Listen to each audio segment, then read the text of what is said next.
ఈ mega job మేళకు ఇచ్చేసిన Uttarandhra youth అందరికీ, మన విశాఖపట్నం యూత్ అందరికీ, పాత్రికేయ మిత్రులకు, అతి ముఖ్యంగా ఈరోజు రిక్రూట్మెంట్ డ్రైవ్ కోసం వచ్చిన కంపెనీ రిప్రజెంటేటివ్స్ అందరికీ very good morning. First of all ఈరోజు ఇక్కడికి రావడం చాలా సంతోషంగా ఉంది. మన జెడ్పీ హై స్కూల్ గోపాలపట్నంలో జరుగుతున్న ఈ జాబ్ మేళాలో పార్టిసిపేట్ చేయడం నాకు చాలా సంతోషంగా ఉంది.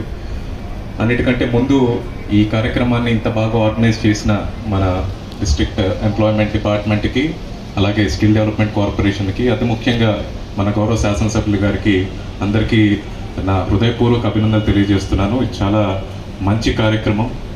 మీ అందరికీ తెలుసు, మన చీఫ్ మినిస్టర్ గారి ఇన్స్ట్రక్షన్స్ బేసిస్ మీద, అలాగే మన గౌరవ హెచ్ఆర్డీ మినిస్టర్ గారు నారా లోకేష్ గారి గైడెన్స్లో ప్రతి కాన్స్టిట్యుయెన్సీలో 4 జాబ్ మేళాలు సంవత్సరానికి మినిమం చేసుకోవాలి. ప్రతి కాన్స్టిట్యుయెన్సీలో 1500 మెంబర్స్కి మినిమం మనం ఎంప్లాయ్మెంట్ ఈ జాబ్ మేళాల ద్వారా కలిగించాలి అని ఒక దిశానిర్దేశం చేయడం జరిగింది. రాష్ట్రంలో అన్ని కాన్స్టిట్యుయెన్సీల్లో ట్రై చేస్తున్నారు. బట్ అన్ని కాన్స్టిట్యుయెన్సీల కంటే ముందుగా మన ఈ వెస్ట్ కాన్స్టిట్యుయెన్సీలో ఆల్రెడీ గత సంవత్సరంలో 3 మనం జాబ్ మేళాలు చేసుకున్నాము. ఈ సంవత్సరం మొదటి జాబ్ మేళా ఈరోజు చేసుకుంటున్నాము. చాలా సంతోషంగా ఉంది.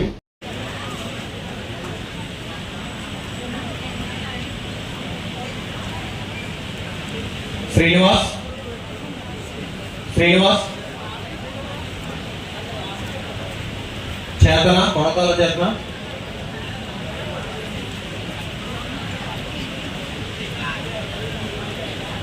బియానా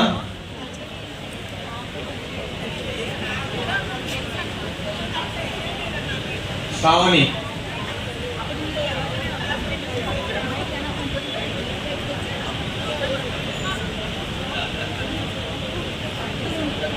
చూడము ఒకసారి.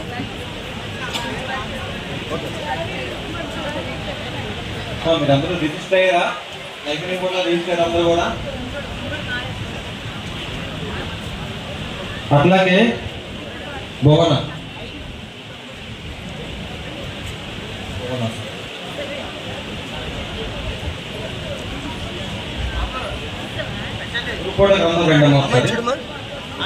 ఫస్ట్ క్యాంప్లో లాస్ట్ ఇయర్ కండక్ట్ చేసాం.